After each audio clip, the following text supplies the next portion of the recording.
మాకు తెలుసు మీకు రాజాసాబ్ షూటింగ్కి లేట్ అవుతుందని.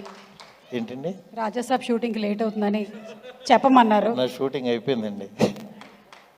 బట్ మాట్లాడితే అందరూ వెళ్ళిపోతారు, ఎందుకంటే అంత కంటెంట్ ఉంది. బట్ ఆల్రెడీ అందరూ ఈ సినిమా గురించి చాలా ఎమోషనల్గా మాట్లాడారు. అందరూ మనస్ఫూర్తిగా ఇక్కడికి ఈ సినిమా సక్సెస్ అవ్వాలని వచ్చిన వాళ్ళే, డైరెక్టర్స్ కానీ ప్రొడ్యూసర్స్ కానీ అందరూ. ఈ సినిమాతో యాక్చువల్గా నాకు ఫస్ట్ సుబ్బు ప్రతిరోజు పండుగ అయిపోయిన తర్వాత నాకు తేజు అన్న ఒకసారి ఒక కథ వినాలని చెప్పి నాకు సుబ్బు నా దగ్గరికి పంపించాడు. తేజు పంపిస్తే కథ విన్నాను. కథ విన్నప్పుడే అంటే తను నిజంగా నార్మల్గా ఇలా కనిపిస్తూ ఉంటాడు, కథ చెప్పేటప్పుడు ఒక పూనకం వచ్చినట్టుగా తనలోంచి ఒక క్యారెక్టర్ బయటకు వచ్చేస్తుంది. ఆ క్యారెక్టర్ చూసి భయం వేసింది. నిజంగా ఆ ఎనర్జీ కనుక స్క్రీన్ మీదకి తీసుకొస్తే డెఫినెట్గా ఒక మంచి డైరెక్టర్ అవుతాడని ఆ రోజు నమ్మి బయటకు వచ్చి యాక్చువల్లీ తేజుతో ఈ సినిమా చెయ్యి తమ్ముడు, డెఫినెట్గా చాలా బాగుంటుంది, ముందు డైరెక్టర్లో అయితే మ్యాటర్ ఉంది అని అన్నాను.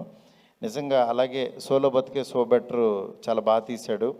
దాని తర్వాత నేనే పిలిచి యాక్చువల్గా అప్పుడు రాజేష్ గారితో యాక్చువల్ ట్రావెల్ అవుతున్నప్పుడు నీతో ఎప్పుడైనా సరే ఒక సినిమా తీద్దాము అని చెప్పి మా ప్రొడక్షన్లో అడ్వాన్స్ ఇచ్చాను.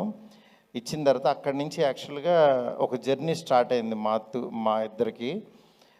అప్పుడు స్టార్ట్ అయ్యేటప్పుడు నిజంగా తను అంటే నాకు ఏదైనా ఐడియా వచ్చినా తనతో షేర్ చేసుకోవడం, నా కథలో కూడా తను కూర్చోబెట్టడం, చెప్పేటప్పుడు చాలా ఎనర్జీగా బాగా చెప్పేవాడు.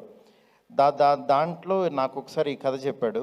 చెప్పినప్పుడు నేను అన్నాను, ఈ కథను ఎవరు జడ్జ్ చేయలేము, ఇది నువ్వు తీస్తే అది చూసి వెళ్ళిపోవడం తప్పించి ఏం చేయలేము అని చెప్పాను. నిజంగా ఆ రోజు తను ఏదైతే నమ్మి ఒక ఎంతూజియాజంతో తీశాడో దాన్ని స్క్రీన్ మీదకి తీసుకొచ్చాడు. తను నిజంగా ఆ కథకి అల్లరి నరేష్ గారు సూట్ అవుతారని తను నిజంగా నమ్మి దాన్ని ఈరోజు ఇక్కడికి తీసుకొచ్చాడు. నాకు చాలా హ్యాపీగా ఉంది. ఎందుకంటే ఒక డైరెక్టర్ నిజంగా తన కథని క్రాఫ్ట్ని నమ్మి తన ఎమోషన్ని స్క్రీన్ మీద తెచ్చుకోవటం అంటే ఇట్స్ నాట్ ఈజీ థింగ్. అది నిజంగా సుబ్బు ఈరోజు తీసుకొచ్చి ఇంతమందికి అందరితో కూడా శభాష్ అనిపించుకున్నాడంటే చాలా హ్యాపీగా ఉంది. అలాగే అల్లరి నరేష్ గారు ఈ సినిమాని తన్ని నమ్మడం బిగినింగ్ నుంచి, నాకు కూడా ఇండైరెక్ట్గా అల్లరి నరేష్ గారు నా ఫస్ట్ సినిమా నేను ఒక జాబ్ చేసుకునేటప్పుడు ప్రాణం అనే సినిమాని డిస్ట్రిబ్యూషన్ చేశాను. అప్పుడు డబ్బులన్నీ పోచేసుకుని ఒక 50,000 పెట్టి ఎవరో కొనుక్కుంటుంటే ఆ డిస్ట్రిబ్యూషన్లో కలిశాను. ఆ సినిమాలో యాక్చువల్గా డబ్బులు పోయిన తర్వాత ఇక అప్పుడు యాక్చువల్గా ఏంటంటే సీరియస్గా ఎక్కడ పోయినాయో అక్కడే ఎత్తుక్కోవాలని చెప్పి యాక్చువల్గా ఆర్య సినిమా కొన్నాం. తర్వాత ఇక అక్కడి నుంచి మా జర్నీ స్టార్ట్ అయింది. అట్లాగా అల్లరి నరేష్ గారితో నిజంగా ఒక జర్నీ నా ఫస్ట్ సినిమా జర్నీ స్టార్ట్ అయింది.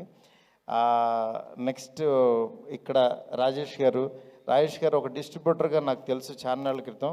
తర్వాత నిజంగా ఆయన సినిమా ప్యాషన్ చాలా మంచి వ్యక్తి. ఇవాళ ఆయన లైనప్ చూస్తుంటే నిజంగా చాలా మంచి సినిమాలు తీసి చాలా పెద్ద ప్రొడ్యూసర్ అవుతారని చెప్పి మనస్ఫూర్తిగా నమ్ముతున్నాను. అంటే ఆయనకు యాజ్ ఏ ఆడియన్కి ఒక మంచి జడ్జిమెంట్ ఉంది.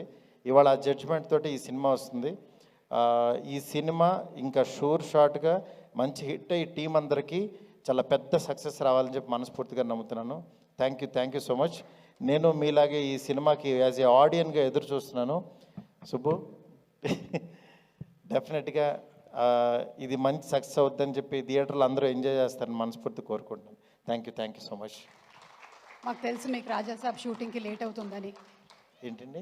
రాజాసాబ్ షూటింగ్కి లేట్ అవుతుందని చెప్పమన్నారు. నా షూటింగ్ అయిపోయిందండి. Thank you sir, thank you clarity కోసం.